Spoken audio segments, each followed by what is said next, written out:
conjuntamente con el asambleísta Luis Fernando Almeida Morán, tendrán un máximo de 1 hora a partir de este instante. Asambleísta Veloz tiene la palabra.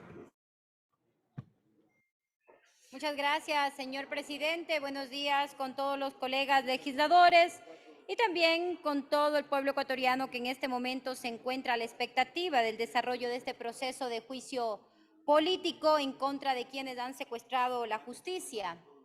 Quiero iniciar con una breve reflexión. Señor presidente, después de la jornada que mantuvimos el día de ayer y hoy, es necesario realmente hacer una reforma a la ley orgánica de la función legislativa.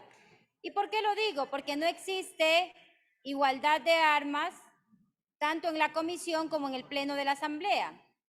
A los interpelantes se nos da 2 horas para realizar nuestra interpelación y a los interpelados los hemos escuchado por un lapso de 8 horas. Y realmente para repetir lo mismo, los mismos argumentos, los mismos engaños, las mismas mentiras, cuando lo correcto es que cuando es un cuerpo colegiado, el tiempo se les distribuya para los miembros de este cuerpo colegiado. Pero bueno, está bien, no vaya a ser que se quieran victimizar también por aquello, pero quiero decir que de los argumentos expuestos el día de ayer y hoy, tal parece que debemos incluso esta Asamblea Nacional proceder a condecorarles porque han actuado, según ellos, respetando la Constitución, respetando la ley, y parece que desconocen también que en este momento el sistema de justicia se encuentra en emergencia. Como segundo elemento, quisiera decir que el país es más que correístas y anticorreístas. En el argumento de todos los vocales del Consejo de la Judicatura, el señor Fausto Murillo, Juan José Murillo, Ruth Maribel Barreno y María del Carmen Maldonado, el tema de fondo que ellos han traído aquí no ha sido su defensa sobre las 7 motivaciones que han sido planteadas para este proceso de juicio político, no.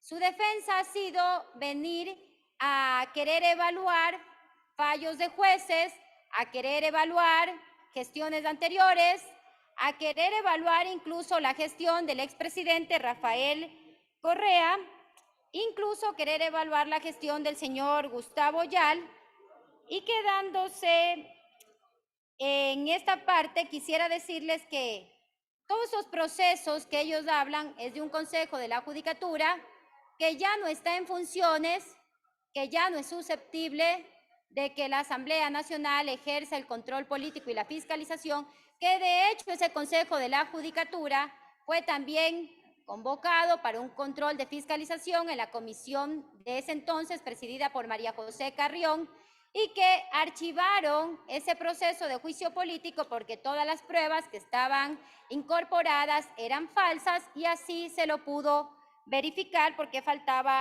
a la verdad procesal. También quiero decir que nosotros no defendemos jueces, no defendemos puestos. Lo hemos dicho desde el inicio de este proceso de juicio político y ayer quisieron también tergiversar estas aseveraciones que nosotros hemos realizado. Nosotros lo que defendemos es la autonomía y la independencia judicial. Y la otra mentira y el otro engaño, que es un cuento del cual yo me río cada vez que les escucho, es que la revolución ciudadana se va a tomar la justicia. Falso, falso de falsedad absoluta. De ninguna manera nos vamos a tomar la justicia, porque al ser censurados y destituidos, ¿quiénes entran en sus reemplazos? Sus suplentes que fueron también designados por el Consejo de Participación Ciudadana y Control Social Transitorio del Trujillato, la doctora Celi, la doctora Yumbangui y el doctor Fernández Veintimilla de Córdoba, abiertamente opositores a la Revolución Ciudadana. No son correístas. ¿O será que este país debe dejar de llamarse República del Ecuador para llamarse República del Correísmo? Porque ahora sucede que todo el mundo es correísta. Y después, cuando ellos acaben sus funciones, ¿cómo se conforma el Consejo de la Judicatura? De acuerdo a cómo está dispuesto en el artículo 179 de la Constitución, con ternas enviadas por la Corte Nacional de Justicia y cuyo delegado que sea electo será quien presida el Consejo de la Judicatura. Y recordemos quién está al frente, Iván Saquicela. Iván Saquicela, brazo ejecutor de la persecución a la Revolución Ciudadana. Una terna enviada por la Fiscalía General del Estado. ¿Quién está al frente? La señora Diana Salazar, que también ha sido uno de los brazos ejecutores de la persecución a este proyecto, este movimiento político. Una terna enviada por la función ejecutiva. ¿Quién está al frente? Guillermo Lazo. Hasta que yo entienda, Guillermo Lazo no es correísta, o si lo es, para ahorita enterarnos, porque yo que sepa, él no es correísta. Y otra terna enviada por la Defensoría Pública, que tampoco es correísta. Y la última terna, que es enviada por la función legislativa.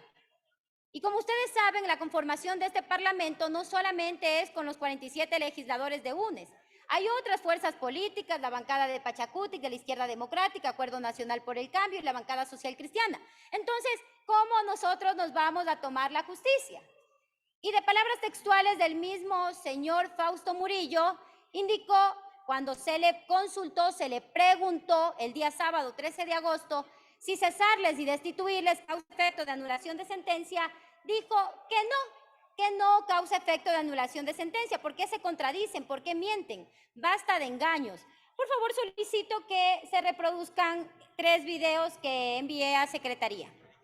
Señor secretario, por favor, proceda.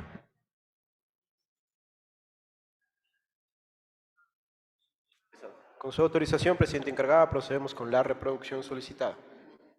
Juicio político contra 3 vocales del Consejo de la Judicatura y su expresidenta. Si la Asamblea destituye a los 3 vocales, el organismo se reconformará con los suplentes designados en 2018 por el Consejo de Participación Transitorio, que era dirigido por Julio César Trujillo. Si en la Asamblea Nacional se consiguen los 92 votos y se censura y destituye a Fausto Murillo, Juan José Murillo y Maribel Barreno, el Consejo de la Judicatura se reconformará con los suplentes designados en 2018 por el Consejo de Participación Transitorio liderado por Julio César Trujillo. Se trata de Jaime de Veintemilla, quien desde 1973 ha ocupado varios cargos públicos. Fue vocal alterno del Tribunal Constitucional y director de la Procuraduría en el gobierno de Lenín Moreno. El Ciceli, quien fue jueza de Guayas, integrante de la Comisión Nacional Anticorrupción y coordinadora jurídica del Consejo de Participación Transitorio. Además, en 2017 conformó el jurado popular que sentenció en forma simbólica a Jorge Glass. La tercera suplente es Yolanda Yupangui. Fue jueza de Pichincha, catedrática universitaria y presidenta del Colegio de Abogados de Pichincha. En 2017 apoyó la carta del gremio en contra de Gustavo Yalc por la injerencia en la justicia. El jurista Ramiro García está en contra de la censura al actual Consejo de la Judicatura, pero rechaza que se quiera desprestigiar a los suplentes que se titularían. Quienes van a subir son sus alternos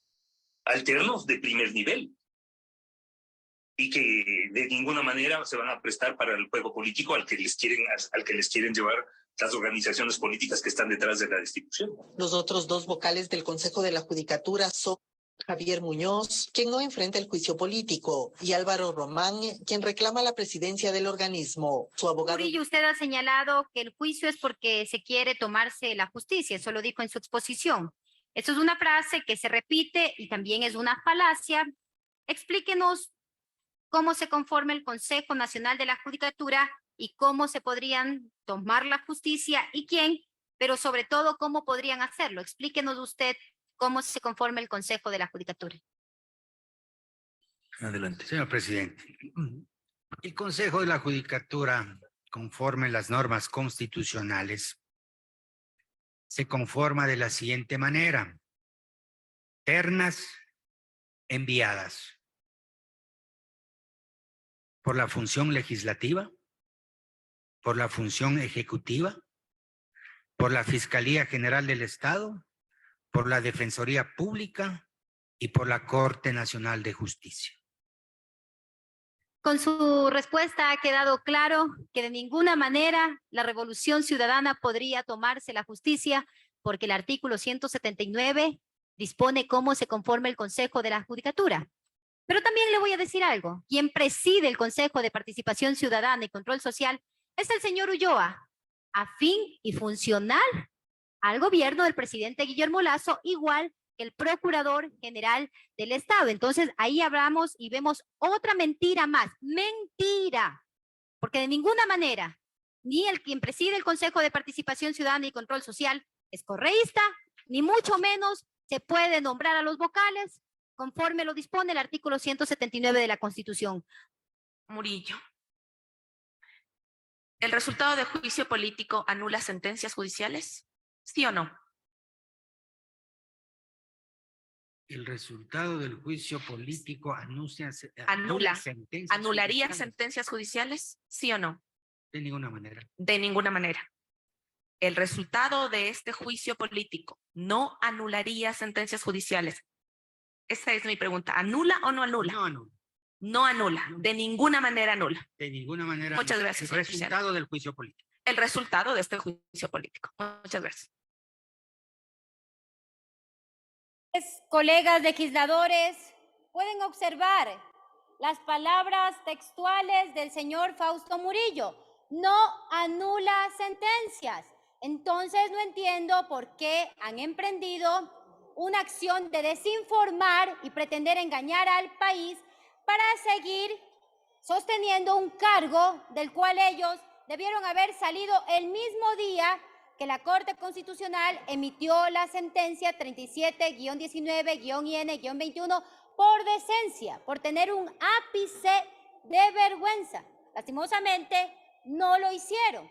Pero también acabamos de ratificar, escuchando al señor Fausto Murillo, que también se conforma el Consejo de la Judicatura, de acuerdo a cómo lo dispone el 179, pero también con sus vocales suplentes. Basta de mentirle a los ecuatorianos. En cuanto a la sentencia de la Corte Constitucional, estoy sorprendida de la alquimia verbal de los vocales del Consejo de la Judicatura, porque parece, como el alquimista, que todo lo que toca se convierte en oro, en cambio parece que todo lo que ellos tocan y que es inconstitucional se vuelve constitucional. Por si acaso, me sorprende.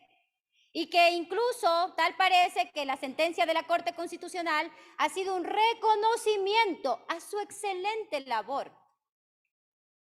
Me da incluso asombro ver cómo interpretan una sentencia que dictamina la inconstitucionalidad. Pero bueno, allá ellos.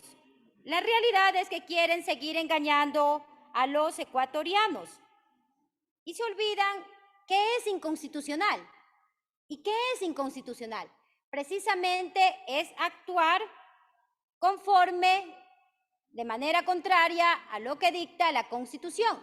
Y esto es lo que ellos hicieron con los procesos de evaluación, es lo que ellos hicieron también incumpliendo con el nombramiento de fiscales y con todas las motivaciones que han sido sustentadas dentro de la Comisión de Fiscalización y también aquí en el Pleno de la Asamblea Nacional.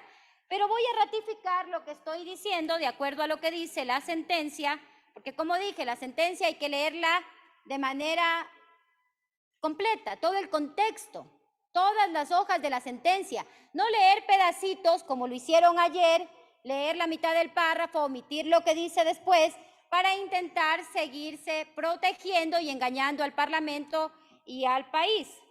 Voy a leer los siguientes párrafos. El párrafo 142 nos dice que en este mismo orden de ideas, la sentencia número 3-19-CN/20, observando normativa y jurisprudencia internacional, refirió que si bien los jueces gozan de estabilidad e inamovilidad, estas garantías no son absolutas y que los jueces pueden ser destituidos únicamente por razones graves de mala conducta o incompetencia. Efectivamente, el curso de un proceso de evaluación puede evidenciar que los evaluados no cuentan con las competencias para el desarrollo de sus cargos y por ende pueden ser separados de estos. Sin embargo, este tipo de procedimientos no pueden llevarse a cabo en cualquier momento. ¿Escucharon? En cualquier momento. Hay que realizar en el momento oportuno y el momento oportuno es conforme está dispuesto en la Constitución. Además de ello, también nos dice que puesto que esto vulneraría la seguridad jurídica, ya que los evaluados no tendrían la certeza de en qué momento y bajo qué parámetros se llevaría a cabo la evaluación, cuya consecuencia puede devenir en una remoción, que es lo que pasó con este proceso ilegal de evaluación a la Corte Nacional de Justicia para secuestrar también esa alta corte. El párrafo 143 nos dice que en este sentido el marco jurídico que amparaba el llevar a cabo un proceso de evaluación era el fijado por la Constitución, esto es, el momento de la renovación por tercios cada 3 años, situación que no fue observada por el Consejo de la Judicatura al momento de emitir la resolución número 10-2019 y por tanto generó la vulneración a la seguridad jurídica. Escuchar. El párrafo 143 dice que sus actuaciones también generaron vulneración a la seguridad jurídica, debido a que la realización de un proceso de evaluación sobre la totalidad de integrantes de la Corte Nacional de Justicia, cuya consecuencia era la remoción y cuya oportunidad y frecuencia era imprevisible, equivaldría a relativizar la duración de sus mandatos con los mismos efectos de una ratificación. El párrafo 144, que nos habla sobre el incumplimiento de los plazos de evaluación, dice: consecuentemente, esta Corte concluye que la resolución 10-2019, por la que se reglamentó el proceso de evaluación a los jueces y conjueces de la Corte Nacional de Justicia, no contempló el mandato constitucional que determinaba el momento en el que se llevaría a cabo la evaluación, por lo que la resolución número 10-2019 es incompatible con relación al derecho a la seguridad jurídica. Nuevamente nos hablan de la vulneración a la seguridad jurídica por parte de los vocales del Consejo de la Judicatura, situación que genera que la misma sea inconstitucional de manera integral.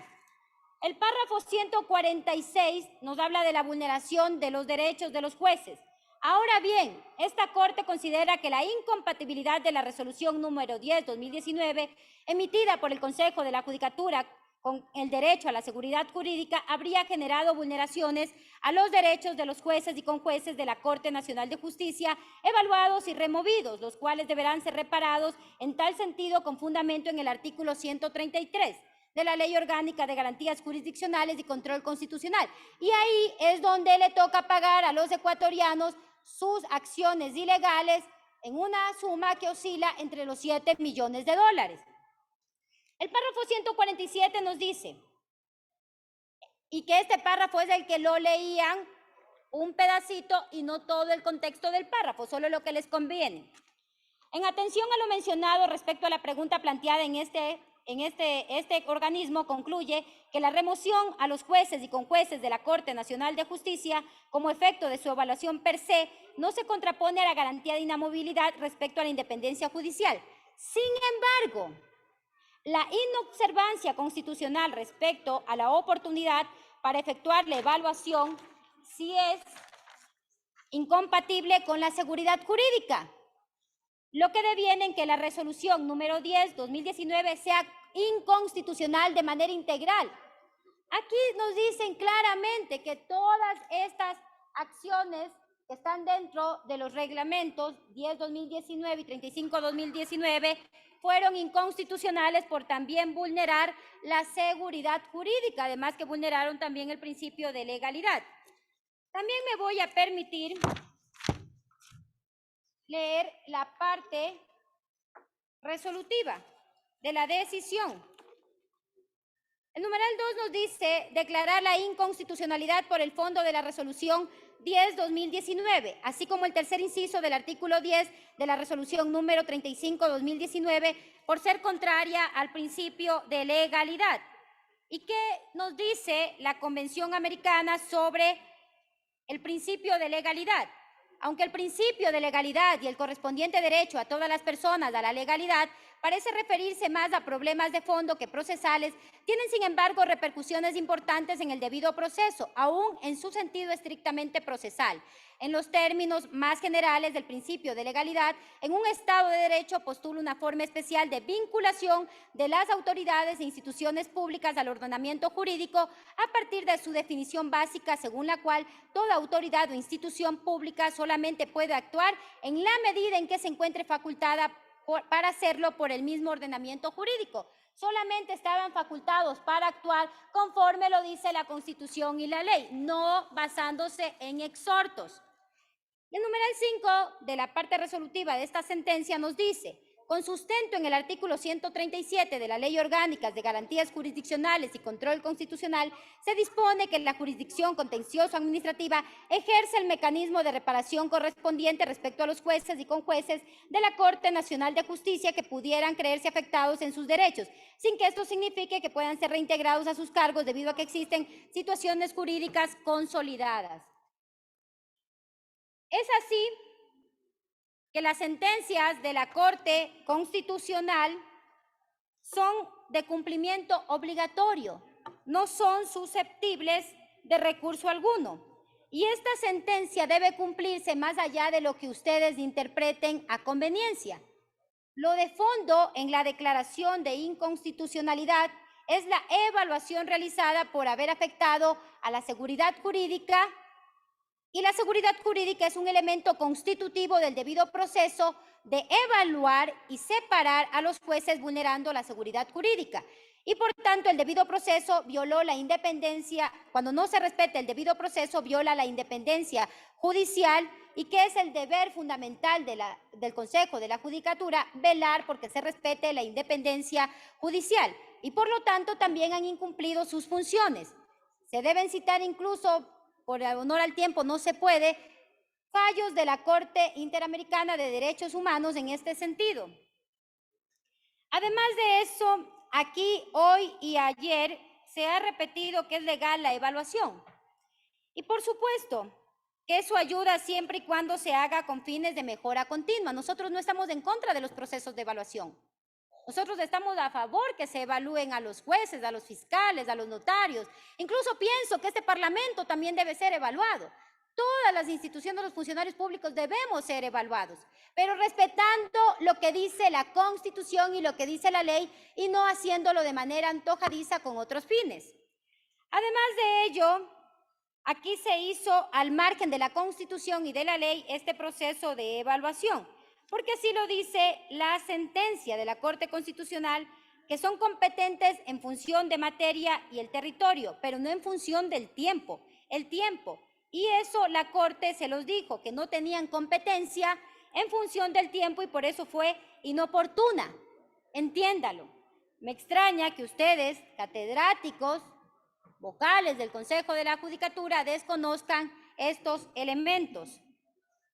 Y para continuar con la serie de engaños, también nos han pretendido engañar que realizaron esta evaluación en base al exhorto del Consejo de Participación Ciudadana y Control Social Transitorio, de acuerdo a lo que dispone el artículo 87, que así decía. Yo le pido al señor que se autorice por secretaría, nos lean el artículo 87 del Código Orgánico de la Función Judicial, que estaba vigente en el 2019.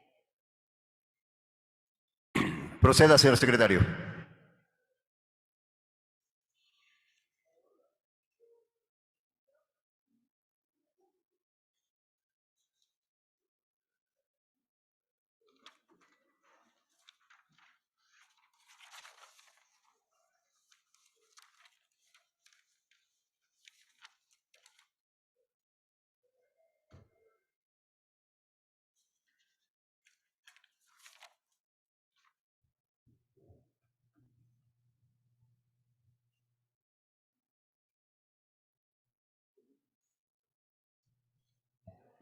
Señor presidente, procedemos con la lectura solicitada. Capítulo 5, evaluación de servidoras y servidores de la función judicial. Artículo 87, evaluación de desempeño y de productividad. Las servidoras y servidores de la función judicial estarán sometidos a una evaluación individual y periódica de su rendimiento con presencia de control social. Aquellos que no alcancen los mínimos requeridos serán evaluados nuevamente en un lapso de 3 meses. En caso de mantenerse una calificación deficiente, serán removidos. Asimismo, se evaluará periódicamente la productividad de los órganos de la función judicial en beneficio de la sociedad. La evaluación podrá ser sectorizada por cantón, provincia o región. Hasta ahí el texto de lo solicitado. El 87 del 2019.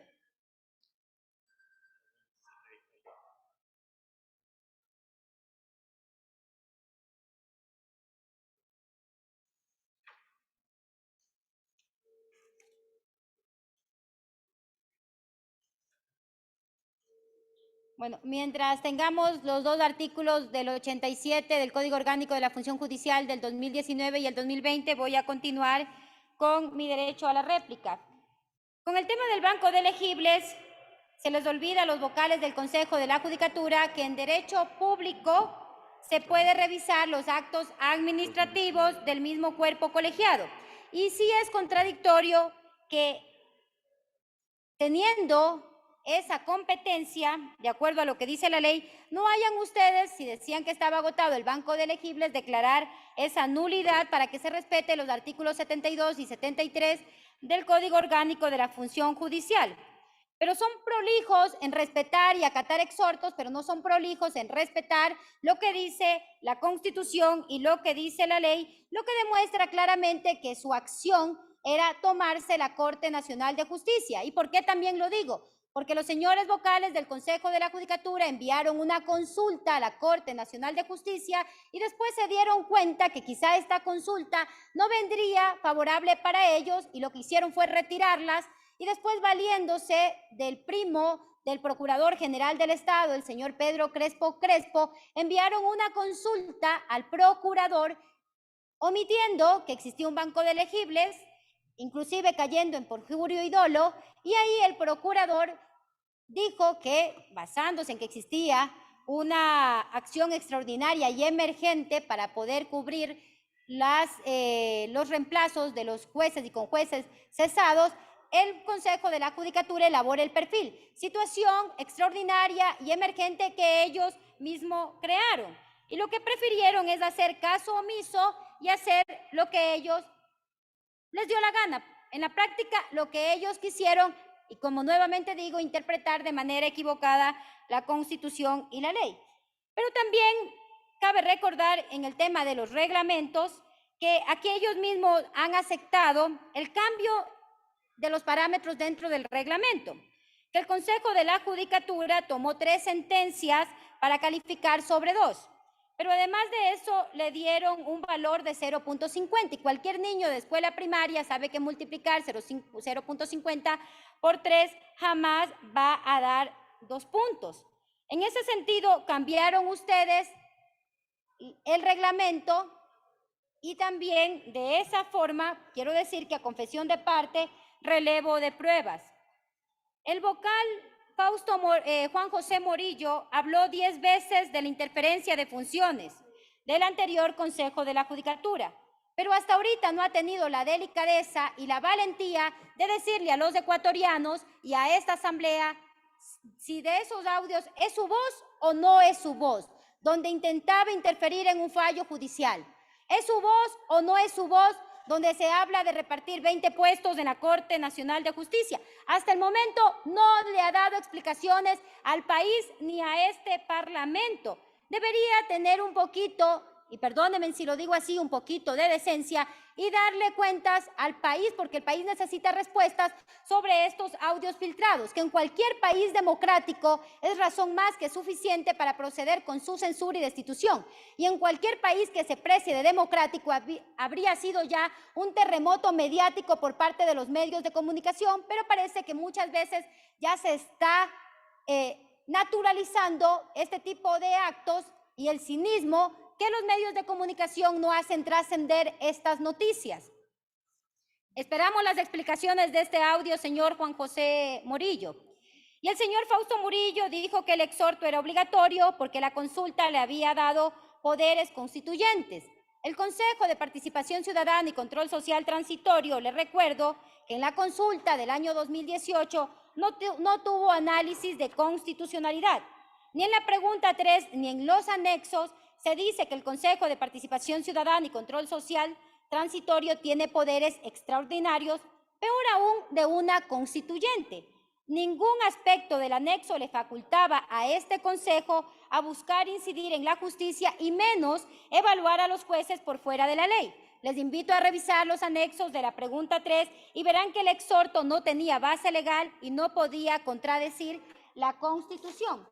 Pero además de eso, este mismo Consejo de Participación Ciudadana y Control Social, en la resolución PLE-CPCCS-TE-104-19-09-2018, En su parte resolutiva dice, artículo único, disponer que los vocales encargados del Consejo de la Judicatura no evalúen a la función judicial, particularmente a la Corte Nacional de Justicia, y declarar que habiéndose iniciado el proceso de selección definitivo de los vocales del Consejo de la Judicatura, los vocales encargados no podrán ejecutar las facultades previstas en el numeral 3 del artículo 181 de la Constitución.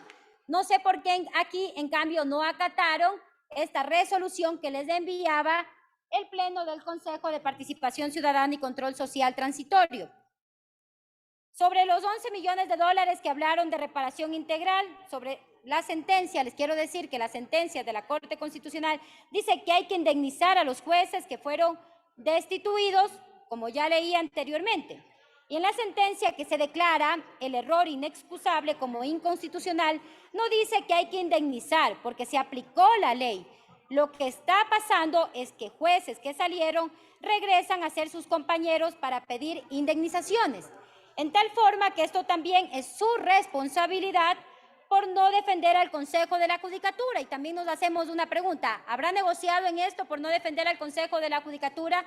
Quizá puede existir incluso un delito de peculado. En cuanto al tema de los fiscales, que es otro pretexto, que no hay recursos, que reconocieron ayer que no lo hicieron, yo les quiero recordar que en el año 2016 el proceso de concurso de méritos y oposición para designar a los fiscales titulares del país costó $20.000. Escuchen, $20.000. Este nuevo concurso, este nuevo proceso, no le va a costar al país más de $30.000. Lo que pasa es simple y llanamente que ustedes no tienen la más mínima iniciativa de querer que se inicie este proceso. ¿Por qué? Porque los fiscales que están en funciones también les resultan cómodos para sus presiones políticas.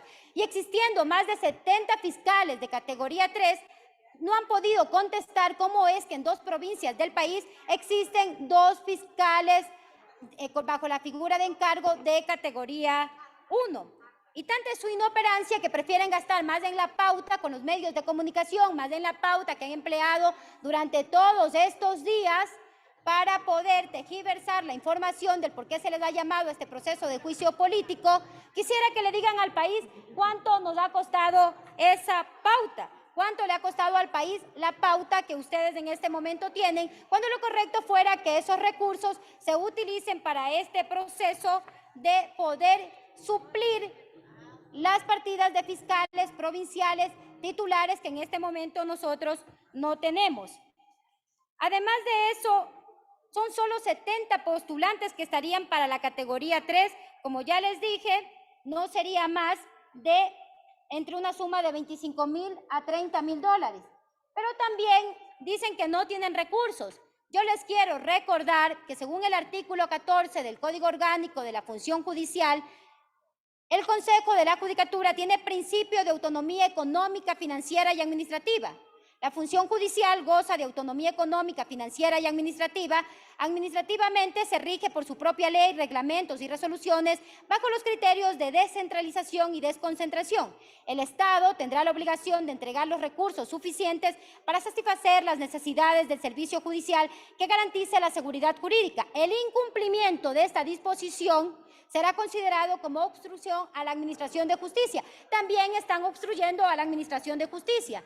Y en cuanto al déficit de fiscales provinciales, de 400 fiscales, provinciales, quisiera que proyectáramos un video, porque la misma fiscal general de la Nación ya se ha manifestado en cuanto a esta falencia que en este momento atraviesa la institución que se encarga de ejercer la acción penal en nuestro país.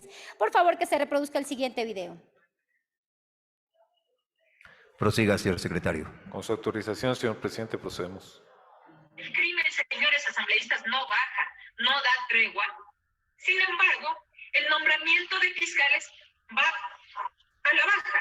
Tenemos un déficit de alrededor de 400 fiscales al momento. Pero esa competencia es propia del Consejo de la Judicatura. Dice que este es solo uno de los ejemplos de cómo depender de un órgano administrativo ha afectado a la Fiscalía.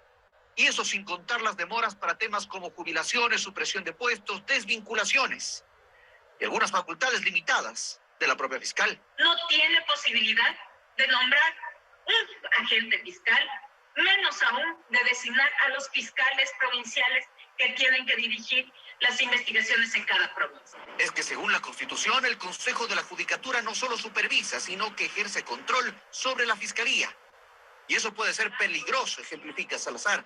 ¿Qué va a pasar mañana si tenemos que investigar a un funcionario del Consejo de la Judicatura cuando es de ese funcionario quien depende de mi nombramiento? Ya vieron ustedes, no es una cuestión de una bancada, es una cuestión de un problema que tiene el país, un déficit de más de 400 fiscales y también el haber incumplido con un concurso para designar a los fiscales titulares provinciales en el país. Y que ya he dicho cuánto costó este proceso en el 2016, que fue un costo entre 20 a 25 mil dólares y que no sería un valor mucho más allá en este momento de 30 mil dólares. Por favor, basta de mentirle al país. Y para ir finalizando, al señor Juan José Murillo le quiero decir que yo jamás me meto con la vida privada de nadie, soy muy respetuosa. Jamás, jamás, y no me interesa si usted cumple o no cumple con sus obligaciones, pero al ser funcionario público es claro que un tema de interés público, porque por ejemplo, alguien que adeuda pensiones alimenticias no puede ser candidato, no puede ser funcionario público.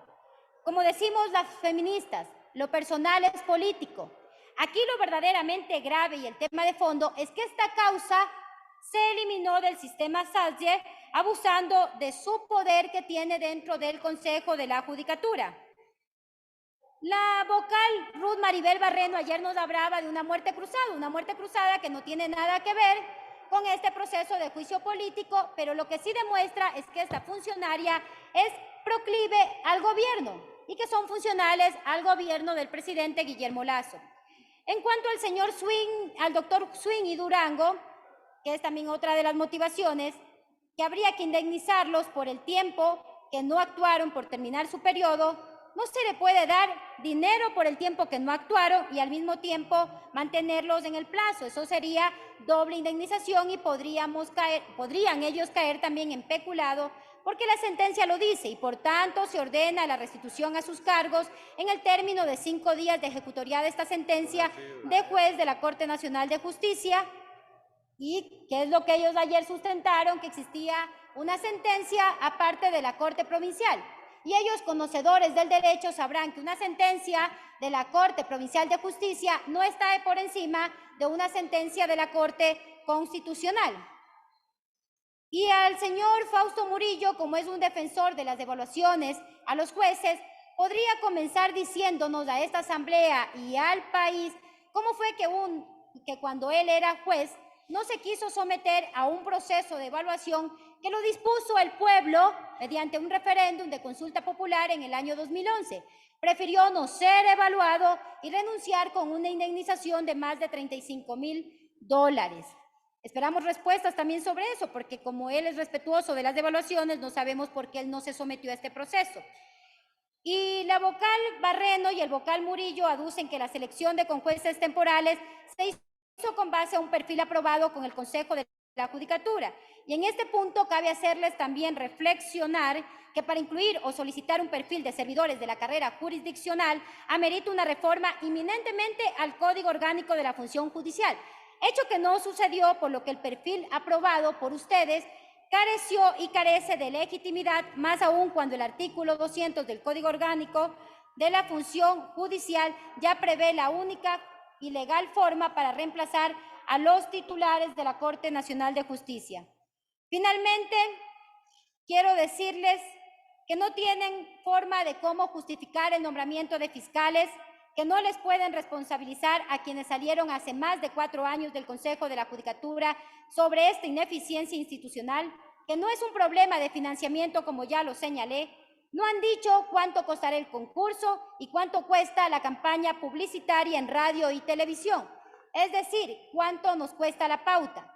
No tienen financiamiento para este concurso, pero tienen plata para la pauta de una campaña publicitaria que no tiene ningún beneficio para el país.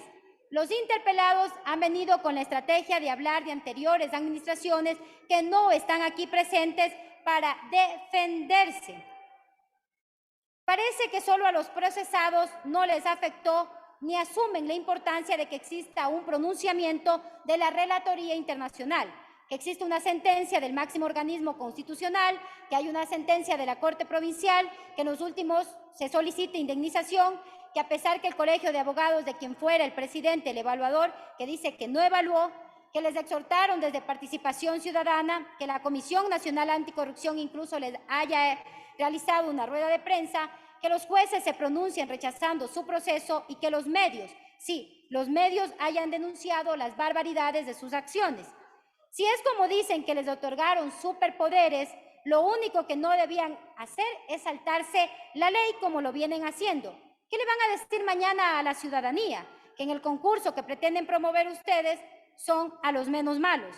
Los correístas, que ustedes dicen, como ya lo indiqué anteriormente, que reemplazarían a los cesados, son nada más y nada menos quienes participaron en juicios populares en contra de correístas o firmaron en contra de anteriores consejos de la Judicatura, curiosamente, pero sobre todo extraña forma de ser correístas en otro lado y así conveniente posición.